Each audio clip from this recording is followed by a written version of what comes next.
Sa bawat alternator po, may tinatawag ng iba't ibang amperahe. Kaya hindi lahat applicable sa mga sasakyan eh.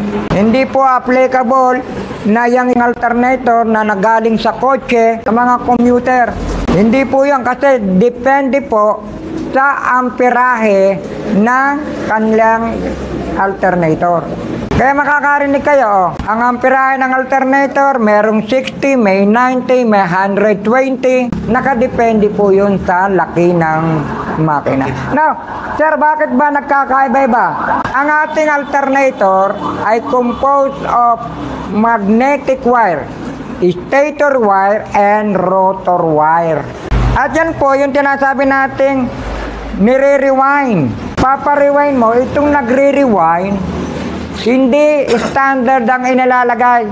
May sukat po ang bawat magnetic wire. Ang gagawin nila, mas manipis. Kung kaya, mawawala na sa original. 90 amperahe niya, nagiging 60 na lang. Ano reason? Ibang wire nga po, mas maliit na wire ang kanilang ikinabit. Eh sir, yan ba ay nasa laki ng wire? Hindi rin natin pwedeng basihan. Ba't dyan nakasalalay yung lakas ng amperahe ng isang alternator?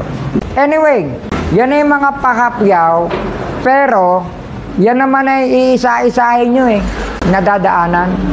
Then, another one. Ito po naman, yung tinatawag nating oil pump. Na kung saan, kaya po yan ayun po yung nakikita natin, sinusundot natin, noon sa ilalim ng distributor. Yan tatama ngayon yung dulo o shaft noong ating distributor. Kaya pag umikot po yung ating alternator, iikot din ang ating oil pump. Na kung saan, hindi po yan mic ha, oil strainer. Meron tayong pinaka-oil strainer, ayan po yan. Na lagi po yan naka-attach dito sa ating oil pump. Another one, ito po yung sinasabi natin, Ito yung crankshaft pulley natin na kung saan, kaya po yan ay may mga mark. Yan po natin nilalagay kung ito ay, sabihin na natin top dead center o bottom center. Kasi ito yung nasa labas.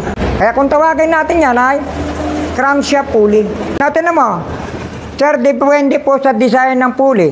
Ito yung klase na kung ang belt mo ay pabilog lang. May klase naman ang belt na palapad. Like this.